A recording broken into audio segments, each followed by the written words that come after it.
ఓం శ్రీరామచంద్ర పరబ్రహ్మణే నమః. శ్రీ గురుభ్యో నమః.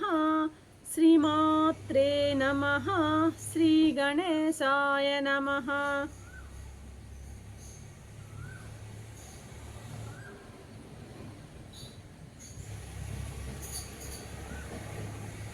ఈ ఆత్మబంధువుల యోగ వాసిష్టము ఉపశమ ప్రకరణము 213వ భాగం 313వ భాగం.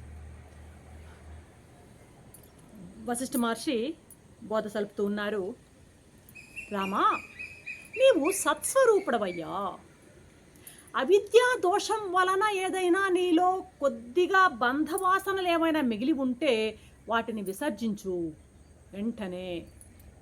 ఈ ప్రాపంచిక భోగాలు, బంధువులు, జగత్తులోని పదార్థాలు, ఇందు జరిగే శుభ అశుభ కర్మలు, వీటన్నిటికి కూడాను ఆత్మకు ఎట్టి సంబంధము ఉండదు. అటువంటి వాటి కోసం నువ్వు ఎప్పటికీ పరితపించొద్దయ్యా. రామా, నేను ఆత్మజ్ఞానిని అన్న నిశ్చయం నీకుంది, ఆ విషయం నాకు తెలుసు. అలాంటప్పుడు నీవు ఈ జగత్ భ్రమకు నువ్వు ఎందుకు భయపడుతున్నావయ్యా అని ప్రశ్నిస్తున్నారు వశిష్ఠ మహర్షి. అసలు పుట్టుకే లేని నీకు ఈ బంధువుల సుఖదుఖాలతో సంబంధం ఏముంది? మనకు కూడా అంతే. మనకు కూడా పుట్టుకే లేని ఆత్మస్వరూపులం మనం. మరి మనకి ఈ బంధువులు, మిత్రులు, వీళ్ళతో ఉన్నటువంటి ఇవన్నిటి భ్రమలకు మీరు లోను కావద్దు అని చెప్పడం వశిష్ఠ మహర్షి యొక్క ఇక్కడ ఉద్దేశం అన్నమాట. కాబట్టి వాళ్ళకై నువ్వు శోకింపనవసరం లేదు. రామా, నువ్వు పూర్వం ఉన్నావు, ఇప్పుడున్నావు, ఇకపై కూడా ఉంటావు. ఆత్మకు నాశనం లేదు. అప్పుడు ఉన్నావు, ఇప్పుడు ఉన్నావు, ఎప్పుడు ఉంటావు. భూత భవిష్యత్ వర్తమానాలలో నువ్వు ఉన్నవాడివే. ఈ విషయం నీకు బాగా తెలుసు. మరి ఇప్పటి ఈ బంధువుల గురించి నీవెందుకు శోకిస్తున్నావు? నువ్వు ఇప్పుడున్నటువంటి ఈ బంధువుల గురించి కనుక శోకించినట్లయితే గతంలో ఎన్నో నానా జన్మలు ఎత్తావు మనం. మరి నువ్వే ఎన్నో జన్మలు ఎత్తావు కదా. ఆ జన్మలలో రకరకాల బంధువులు ఎంతోమంది ఉన్నారు కదా. మరి వాళ్ళందరి గురించి కూడా ఎందుకు శోకింపవు అంటుంది. రాముడిని అడగడం కాదు, మనని. రాముల వారికి ఏంటి జన్మలేంటి, బంధువులేంటి? ఆత్మారాముడైన పరమాత్మ వేషం వేసుకుని అవతారుడుగా దిగాడు ధర్మోద్ధారణకై. ఇక్కడ చెప్తున్నది రాముడు అన్నది నిమిత్తం. ఏదో అక్కడ ఒక మిష పెట్టి ఆ మిష మీద మన ధర్మబోధ చేయడం మహర్షుల యొక్క టెక్నిక్ అన్నమాట. కాబట్టి ఆయన్ని కాదు శోకించమని చెప్తుంది మనని. నీకెన్ని జన్మలు ఎత్తావు, ఆ జన్మల్లో అంతా ఎంతోమంది బంధువులు ఉన్నారు, వాళ్ళందరి గురించి ఎందుకు శోకించవు? ఇప్పుడున్నటువంటి ఈ బంధువుల గురించి నువ్వు ఎందుకు శోకిస్తున్నావు అని ప్రశ్నిస్తున్నాడు వశిష్ఠ మహర్షి. అంటే పూర్వం నీ బంధువులు అందరూ వేరుగా ఉన్నారన్నావా? ఇప్పుడు కూడా వేరుగానే ఉన్నారు కదా, ఇకపై కూడా వేరుగా ఉంటారు వాళ్ళు. అట్టి వాళ్లపై ఎందుకయ్యా మోహం నీకు? కాబట్టి రామా, ఈ జగత్ యొక్క స్థితిని గురించి నువ్వు శోకించడం తగదు అన్నాడు. నువ్వేం చేయాలి అంటే రాముడు కాదు, మనం ప్రాప్తించినటువంటి పనులు చేస్తూ సంతోషంగా ఉండడమే నువ్వు చేయాల్సిన పని. ఇక్కడ రాముడులాగా రాబోయేటువంటి కొన్ని మాటల్లో మహర్షి రాముడిని పరమాత్మగా ఏమన్నా ఊహించి స్తుతించినట్టే ఉన్నదనమాట. ఒక కొంతవరకు అలాగే సాగుతుంది. రామా, సుఖదుఖాలకు లోను కాకుండా సర్వత్రాను సమత్వాన్ని బ్యాలెన్స్డ్గా కలిగి ఉన్నవయ్యా. పరమాత్మ అనేది సర్వవ్యాపి కదా. పరమాత్మ సర్వవ్యాపి, నీవు అనంతుడవు. అంటే పరమాత్మ సర్వవ్యాపి, నీవు పరమాత్మే అని చెప్తున్నాడా అనిపిస్తోంది ఇక్కడ.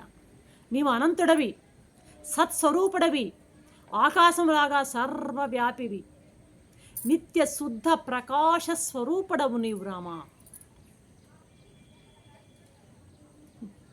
అయ్యా, అగ్నిజ్వాలల్లో చీకటికి తావుంటుందా? అసలు నీలో తమో గుణంతో కూడినటువంటి దుఃఖానికి తావెక్కడయ్యా? అగ్నిలో ఎలాగ చీకటికి తావులేదో, నీలో తమో గుణానికి, తమో గుణంతో కూడిన దుఃఖానికి తావే లేదు. ఈ జగత్తులో ఉన్నటువంటి పదార్థాలలో సూక్ష్మంగా ఉన్నటువంటి నీ స్వరూపం వ్యక్తమై కనిపించడం లేదా? అంటే జగత్తంతా నీవే కదా వ్యాపించి ఉన్నావు. కనిపించే ప్రతి పదార్థంలో కూడా నీవే కదా వ్యాపించున్నావు. ముత్యాల హారంలో దారంలాగా నీవు హృదయస్థుడివై ఉన్నావే అన్ని జీవజాలాల్లోనూ.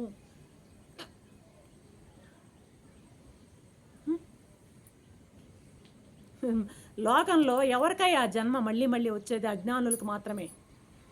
అజ్ఞానులకే కానీ జ్ఞానికి రాదు. మళ్ళీ జన్మ జన్మలు ఉండవు జ్ఞానికి. నువ్వెట్టాంటి వాడు? జ్ఞానివి. అజ్ఞానులకు జన్మలు, నీకు లేదయ్యా, నువ్వు జ్ఞానివి. రామా, ఇది ఒక భ్రాంతి అయ్యా. ఈ భ్రాంతిలా కనిపిస్తున్నటువంటి జగత్తు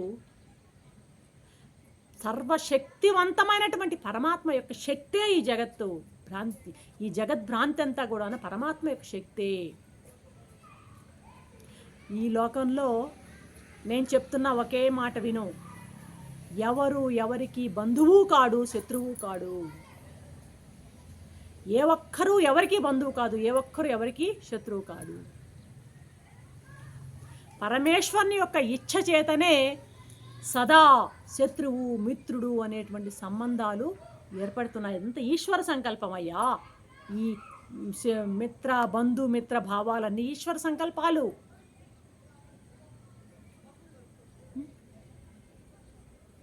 ఈ సంసారం ఎలాంటిది? చలనశీలమైంది. ఒక చక్ర భ్రమణంలాగా ఇది పైకి కిందికి చెలుస్తూ ఉన్నది, కిందికి పైకి తిరుగుతూ ఉన్నది. స్వర్గం నుంచి జనాలు నరకానికి, నరకం నుంచి మళ్ళీ స్వర్గానికి రాకపోకలు హడావుడిగా సాగిస్తూ ఉన్నారు. ఒక జన్మ నుండి మరొక జన్మకి, ఒక దీపం నుండి మరొక దీపానికి పయనిస్తున్నారు వీళ్ళు. ఉత్థాన పతనాలకు లోనవుతున్నాయి ప్రాణులు, సంచలనాన్ని పొందుతున్నాయి. రామ, అగ్నిలో మంచు బిందువులు ఉండవయ్యా. అలాగే ఈ సంసార చక్రంలో ఏది కూడా స్థిరంగా ఉండేదేది ఉండదు. ఎందరో బంధువులు ఆత్మీయులు రోజు చనిపోవడం చూస్తూనే ఉన్నాం. ఈ లోకంలో నా వాళ్ళు, నీ వాళ్ళు, అస్మదీయులు తస్మదీయులు ఇవన్నీ కూడా మిథ్య. ఇతడు బంధువు, ఇతడు శత్రువు, ఇది నీవు, ఇది అది అనే భేద దృష్టులన్నీ కూడాను సమూలంగా నశించుగాక అని వశిష్ఠుడు శాపమో వరమో ఇస్తున్నాడు. పోవాలి, నశించాలి ఇవన్నీ అంటున్నాడు. ఈ భేద దృష్టులన్నీ సమూలంగా పెకలించి నువ్వు లీలగా విహరించవయ్యా అని ఒక సలహా కూడా ఇస్తున్నాడు రామచంద్రుల వారి. సువ్రత, ఏ విధంగా ఉంటే నీ చిత్తం శ్రమకు లోను కాకుండా ఉంటుందో, వాసన భారాన్ని పొందదో, ఆ విధంగా సంసారంలో విహరించు. వాసనాక్షయం గూర్చి నీలో విచారణ పెరిగిన కొద్దీ ఈ సంసార కార్యాలన్నీ నీకు శమించిపోతాయి. ఇతడు బంధువు, ఇతడు కాదు అనే భావన క్షుద్రమైనటువంటి హృదయ దౌర్బల్యం గల వాళ్ళదే కానీ జ్ఞానికి కాదయ్యా. ఉదార చరిత్రలు ఎవరైతే ఉంటారో వాళ్ళ ఆవరణలో, వాళ్ళ సమక్షంలో ఉన్నట్లయితే ఇక అటువంటి ఆ సమక్షంలో ఇక నాది కానిది ఏదీ లేదు అనేటువంటి నిర్ణయం వస్తుంది ఎవరికైనా సరే. అటువంటి వాడు ధీరుడు అనబడతాడు. అటువంటి ప్రాజ్ఞులు